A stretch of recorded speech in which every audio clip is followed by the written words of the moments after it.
नमस्ते, बालाजी हिंदी टैरो में मैं कृष्णा दास फिर से आ गई हूँ आप लोगों की स्वागत करने। मैं फिर से लेके आई हूँ एक जनरल लव रीडिंग लेके। जो लोग लव रिलेशनशिप में हैं या फिर शादीशुदा है और जानना चाहते हैं कि आपका ये हफ्ता कैसे जाने वाला है, तो ये रीडिंग आपके लिए होगी। जनरल है और जेंडर स्पेसिफिक भी नहीं है और एनर्जी वाइज वर्षा होते रहते हैं, इसका थोड़ा ख्याल रखिएगा। सनसाइन मूनसाइन किसी भी साइन से अगर आप पाइसिस हो यानी मीन राशि हो तो ये रीडिंग आपके लिए होगी। इस रीडिंग को आप 9 नवंबर से लेके 15 नवंबर तक कभी भी देख सकते हो। देख लेते हैं पाइसिस यानी मीन राशि, आपकी और आपकी पर्सन की करंट फीलिंग्स देख लेते हैं। आपके पर्सन की करंट फीलिंग्स क्या है? पाइसिस 4 ऑफ सोर्ट्स की एनर्जी में है आपके पर्सन। 4 ऑफ सोर्ट्स को क्लैरिफाई करेंगे।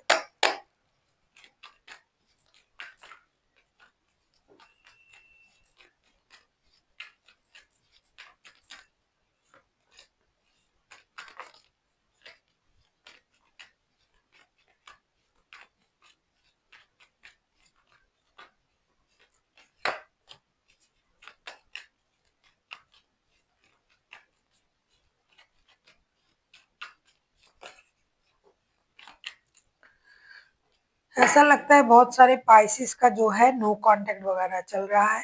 साथ में काम करने वाले भी हो आप लोग, बहुत सारे पाइसिस ऐसे हैं कि जो एक दूसरे के साथ मिलके साथ में काम करते हैं। ऑफिस में आप लोगों का रिश्ता जुड़ा हुआ है, ऐसा है। आपके पर्सन बहुत ज्यादा दुखी है, ओवरनाइट थिंकिंग भी कर रहा है, सो भी नहीं पा रहा है, परेशान भी है। ये आपकी बातों से हर्ट है। आपने कुछ कहा होगा उनको, ऐसा कुछ कहा।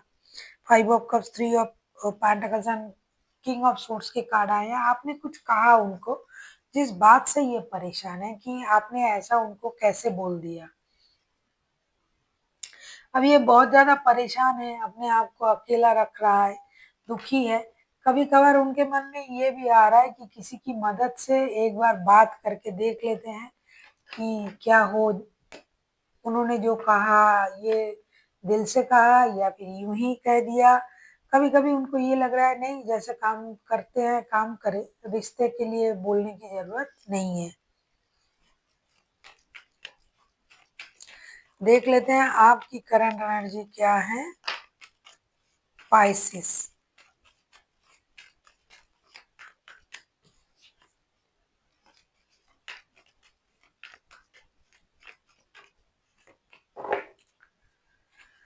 डेविल के एनर्जी में हुआ आप अभी। डेविल के एनर्जी को क्लैरिफाई करेंगे।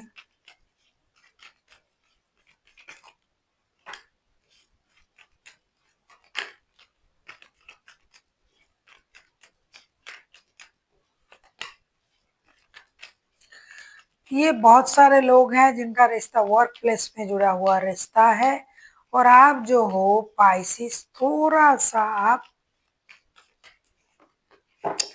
करंटली आप थोड़ा सा फ्लर्टिंग एनर्जी में भी हो। अब फ्लर्ट करके मतलब पूरी तरीके से मैं फ्लर्टिंग एनर्जी नहीं कहूंगी, क्योंकि आपका नेचर हो सकता है ऐसा है कि सबसे हंस बोल लेना, खुद को सबसे अलग एक पहचान देना कि मैं किसी कम्युनिटी का किंग या क्वीन हूँ, या फिर आप अच्छे पोस्ट में हो, या फिर आप मार्केटिंग में काम करते हो, मार्केटिंग लाइन में काम करते हो।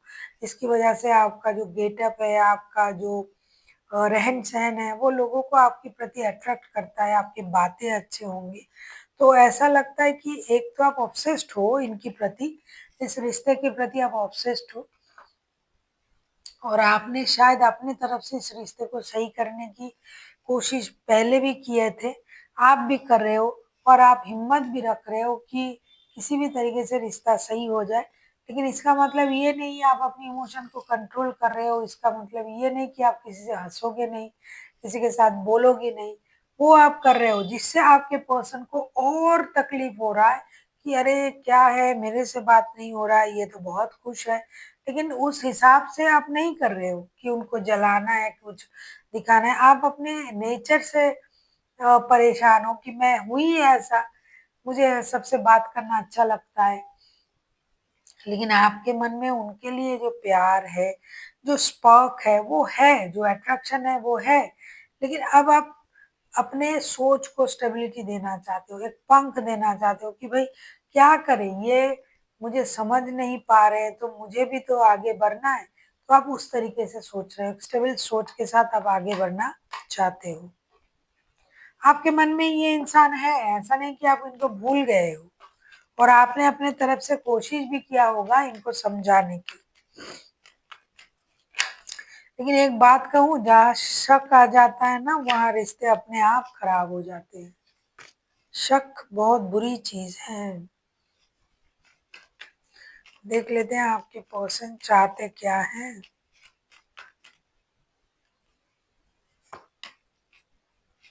S of swords, ace of swords के कार्ड को क्लैरिफाई करेंगे।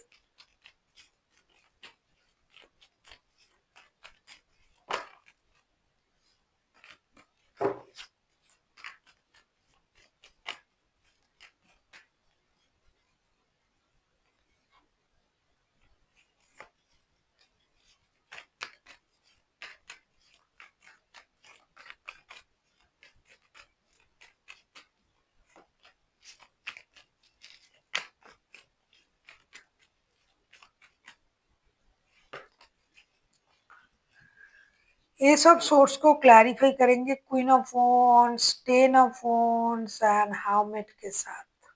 आपके पर्सन को क्लैरिटी नहीं है कि आप कर क्या रहे हो।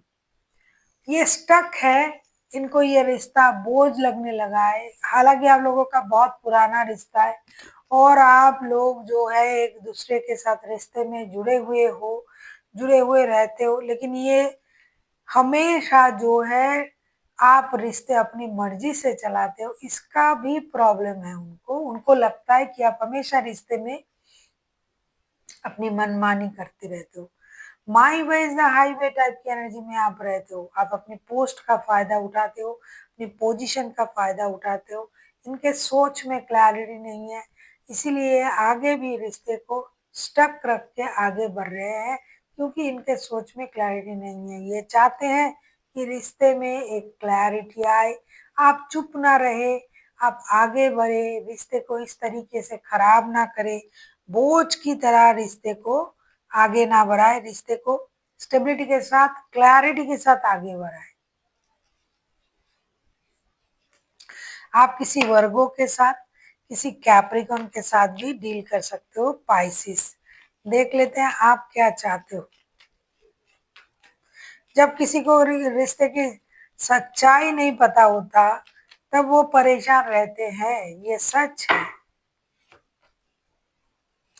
टावर, अब खुद से टावर चाहते हो कि ऐसा सिचुएशन हो कि सब अस्त व्यस्त हो जाए, या फिर देख लेते हैं।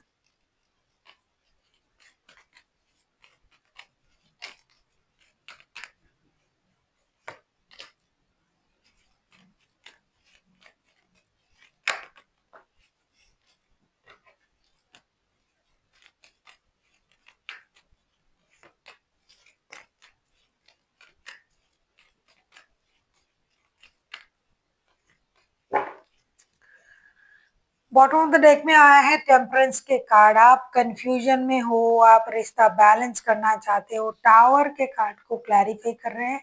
Six of swords, two of pentacles and seven of cups के कार्ड के साथ डेफिनेटली डेफिनेटली आप जो हो, आप कंफ्यूजन में हो। आप चाहते हो कि ऐसा कुछ हो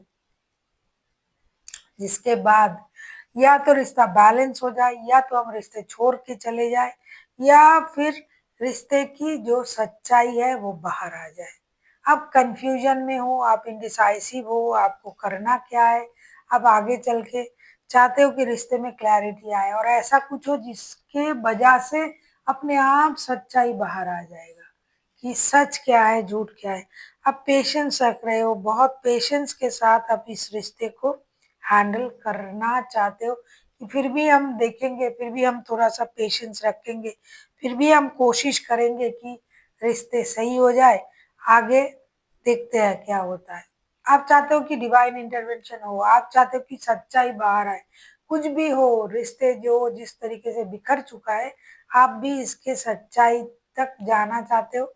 और आप इस वजह से कंफ्यूजन में हो कि क्या करोगे, आप इस रिश्ते में रहोगे या फिर रिश्ते से मूव ऑन कर जाओगे, क्योंकि आपके पास ना ऑप्शन है। जैसा कि मैं पहले ही बोल रही थी कि आप लोगों से हंस बोल लेते हो, आप सबके साथ हंसना बोलना, थोड़ा सा हल्का फुल्का फ्लर्टिंग भी कर लेते हो। तो इसकी वजह से ना आपके दिमाग में वो चीज नहीं है कि अरे रिश्ता चला जाएगा तो क्या होगा।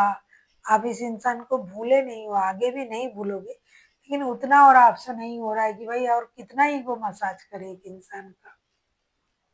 आप पेशेंस तो रख रहे हो, बैलेंस करने की भी कोशिश करोगे, लेकिन कितना हद तक होगा ये इस बात का आपको भी मतलब जानकारी नहीं है कि कितनी हद तक आप इसको सह पाओगे।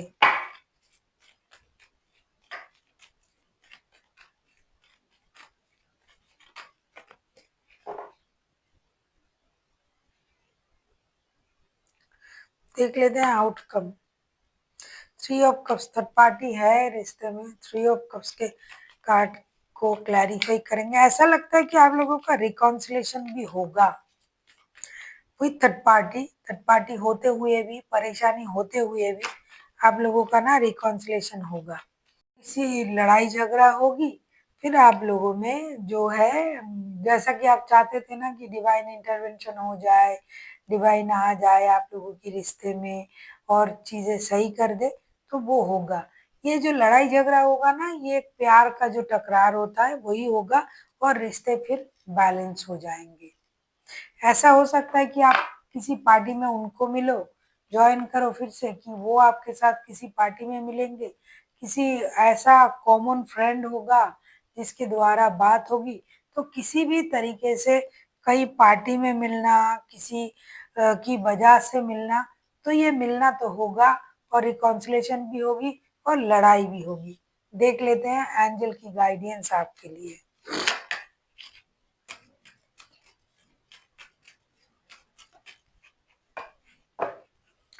देखिए मैं क्या बोल रही थी, peaceful resolution.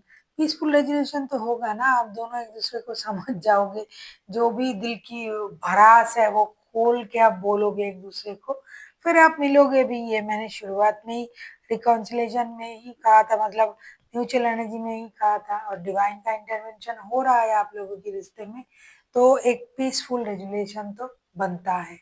So thank you for watching, and फिर मिलते हैं एक नई वीडियो के साथ। तब तक के लिए स्वस्थ रहिए, मस्त रहिए और वीडियो देखते रहिए।